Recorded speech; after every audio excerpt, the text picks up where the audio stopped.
시청자 여러분 안녕하십니까? 미국 트럼프 대통령의 이란 일타쌍피 작전에 대하여 말씀드리겠습니다. 영적 전쟁의 통찰을 제공합니다. 꼭 읽어주시고 널리 알려주십시오. 대한민국의 국민 중에 지금 전개되고 있는 미국 이란 전쟁이 영적 전쟁임을 아는 사람은 얼마나 될까? 네로라 하는 전문가란 사람들조차 이 전쟁이 빛과 어둠이요 선과 악이란 아마겟돈 영적 전쟁임을 전혀 모르면서 보이지 않는 악당 딥스테이트, 딥스 그림자 정부에 맞서 고군분투하고 있는 미국 대통령이요 빛의 군단 화이트의 총사령관인 트럼프를 까는데 한 덩어리로 일로 매진하고 있는 모습이 안타깝기만 하다. 트럼프의 적은 미국 내부에서 언론과 정당 유엔을 비롯하여 월가와 수많은 단체를 움직이는 보이지 않는 악당, 딥스테이트다. 트럼프 대통령은 지금 눈으로는 결코 보이지 않는 미국 내 딥스테이트 카발이라고 하고 세계 정부주의자 글로벌리스트라고도 하지만 통칭하여 그림자 정부 세력이라고 하는 악당의 세력들과 전쟁의 마지막 스테이지에서 마지막 결전을 치열하게 전개하고 있는 것이 진실이다. 이러한 영적 개념을 모른다면 미안하지만 그 사람들은 지금 돌아가는 국제 정세의 본질은 전혀 모르고 헛다리만 열심히 짚으면서 우리가 오히려 응원하고 격려를 보내주어도 시원찮을 빛의 군단이요. 선한 군단의 최고 장수인 트럼프 대통령을 또라이라 비난하고 헐뜯으면서 적을 이롭게 하고 있는 줄을 까맣게 모르고 있는 것이다. 트럼프는 우리는 내부의 적과 싸우고 있다고 했다. 밖에 있는 특정한 나라가 아니라는 뜻이다. 그들은 한결같이 트럼프 대통령이 베네수엘라를 공격하여 마두로를 체포한 것, 더구나 지금 주권 국가인 이란을 무단 공격하여 이란의 최고 지도자 하메네이를 죽인 것을 두고는 국제법 위반이라고 맹공을 퍼붓는다. 어느 기자 출신 유명한 전문가는 지가 뭔데? 라는 표현을 쓰는 것도 주저하지 않는다. 결론부터 이야기하면 트럼프 대통령이 베네수엘라를 공격하고 이란을 공격한 것은 베네수엘라와 이란을 수십 년 동안 점령 장악 통제하고 있는 딥스의 통제력과 자금줄을 끊고 오히려 그 나라 국민들을 해방시켜 주기 위해서다. 최근 트럼프 대통령에 대한 베네수엘라 국민들의 지지율이 무려 72%에 달했다는 것이 그 증거라고 볼 수 있다. 특히 이란의 공격은 베네수엘라에 비해 복잡다단한 구조를 띠고 있다. 딥스는 중동 전체를 장악하기 위해 1979년 이슬람 혁명을 배후에서 진두지휘하여 호메인이라는 신정 독재 정권을 세우면서 이란을 이슬람 종교 대표 국가로 하고 이스라엘을 기독교 대표 국가로 하여 소위 그들이 가장 잘하는 종특, 종교의 이분법 EJ 구도를 완성하고 여기에 수많은 테러 단체를 양육하여 중동의 화약고를 만든 것이 팩트다. 이스라엘기와 이란기는 중동의 화약고를 상징한다. 이 두 나라를 만들고 분열 싸움시킨 악당이 바로 딥스테이트다.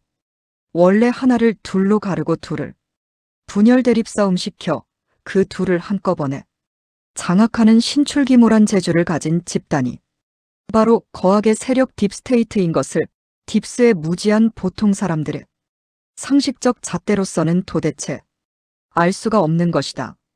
이런 개념을 모르고 지금 전쟁을 무슨 땅 따먹기나 석유 패권 확보쯤으로 백날 분석해봐야 다람쥐 쳇바퀴 도는 격이 될 수밖에 없다.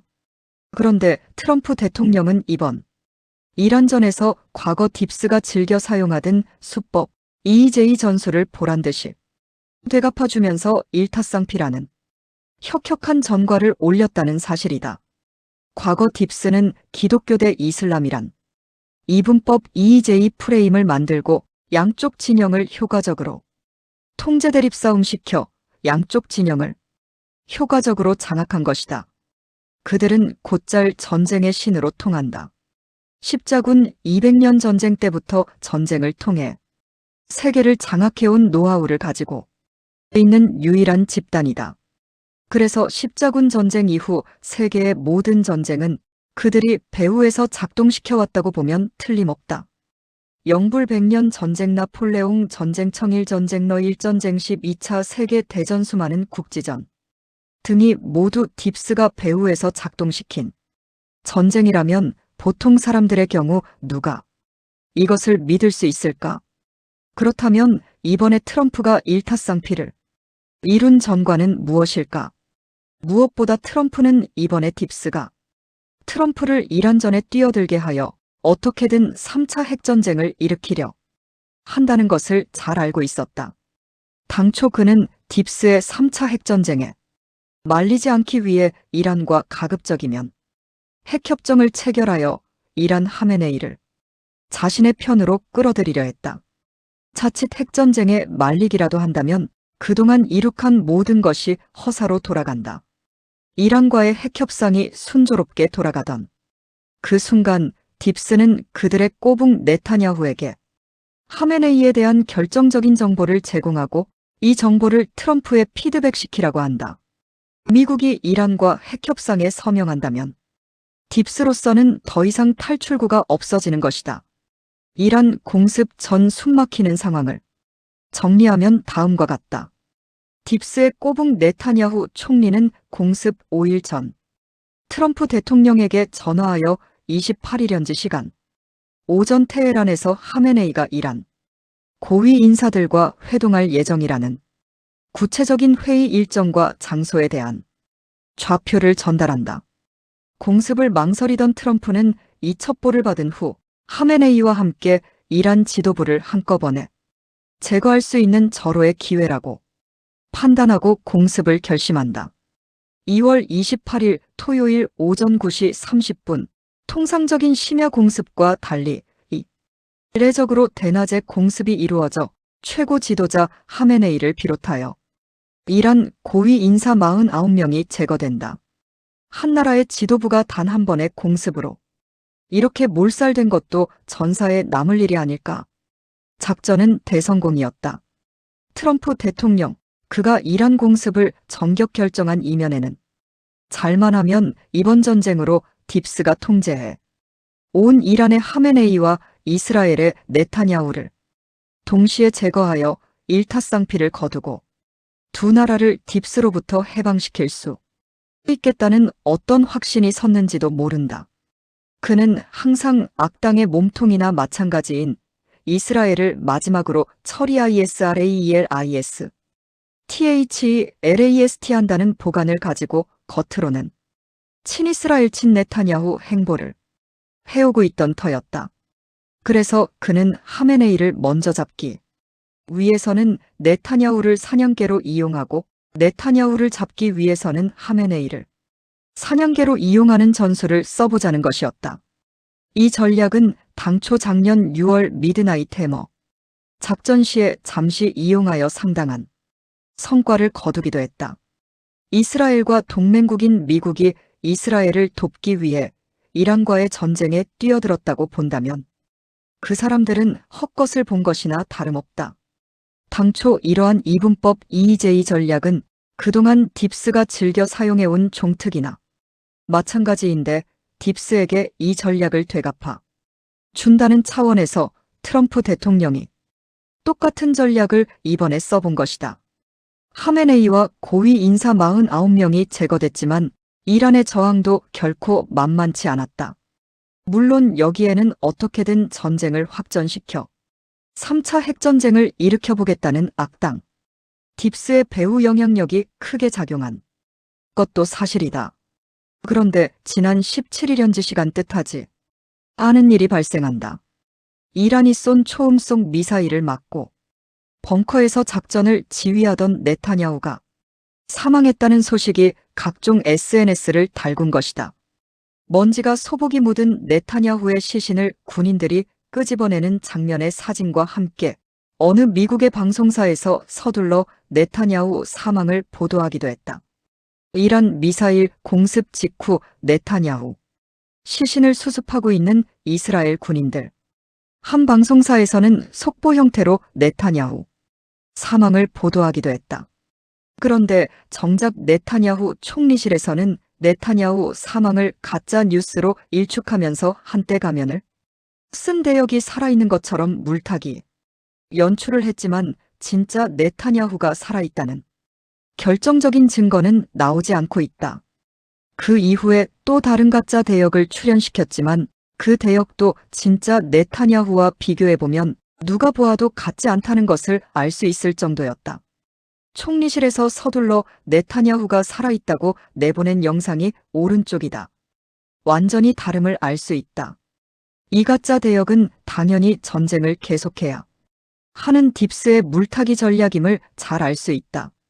그들은 미국의 바이든 대통령도 가짜 대역을 만들어 대선 후보로 출마시켜 엄청난 부정선거를 통해 대통령에 당선시킨 당사자들이 아닌가. 그들은 목적을 위해서라면 어떤 짓이든 다 할 수 있는 별종들이다. 최근에 네타냐후 총리실에서 내놓은 라이브 영상도 전문가들에 의하면 AI로 만든 가짜 영상임이 드러나고 있다. 거짓은 당장은 속일 수 있지만 영원히 속일 수는 없다. 그 영상에서 네타냐후는 나는 살아있고 여러분 모두가 증인입니다라는 불필요한 멘트를 날렸다. 진짜라면 나는 살아있다는 말을 굳이 할 필요가 있을까? 최근에 내보낸 라이브 영상도 AI가 제작한 영상으로 판별됐다. 트럼프 대통령도 네타냐후는 이미 죽었으며 지금 나오는 네타냐후는 가짜라는 것을 인식하고 있는 것 같다. 그는 최근 백악관에서 네타냐후가 이란 가스전을 공습한 것을 어떻게 생각하느냐는 한 기자의 질문 이렇게 답한다. 네타냐후 총리는 가끔씩 마음에 들지 않는 행동을 하는데 이제 더 이상 그런 행동은 하지 않을 겁니다. 그런데 만약 네타냐후가 죽었다면 이것은 보통 일이 아니다. 네타냐후를 통해 미국 이란 전쟁을 어떻게든 3차 핵전쟁으로 몰아보겠다는 딥스의 계획이 산산조각 나기 때문이다. 반대로 트럼프는 다소의 희생은 있었지만 딥스의 3차 핵전쟁 불씨를 없앴다는 사실과 함께 딥스가 수십 년 동안 중동에서 만든 이분법 EEJ 프레임을 완전 해체한 것은 중동에서의 딥스의 통제력을 무력화시켰다는 점에서 엄청난 성과라고 볼 수 있다. 중동에서의 소기의 목표를 달성했으니 트럼프의 다음 단계 목표는 무엇일까?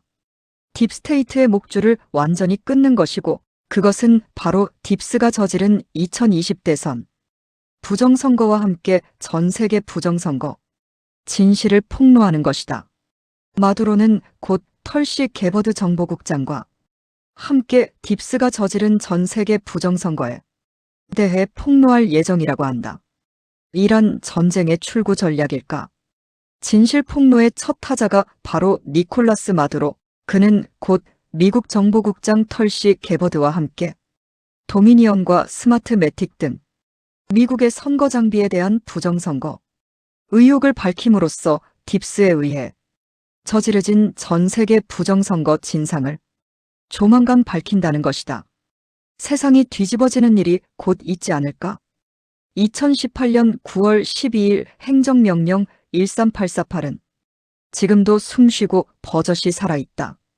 그 행정명령은 미국인이나 외국인이나 미국 선거의 부정한 방법으로 관여하면 첫째 사형, 둘째 무기징역, 셋째 재산몰수. 어제 미국 보도에 의하면 베네수엘라 마두로가 나 혼자 죽지 않는다. 폭로를 했다고 합니다. 그 내용은 저는 아직 확인해보지 못했습니다.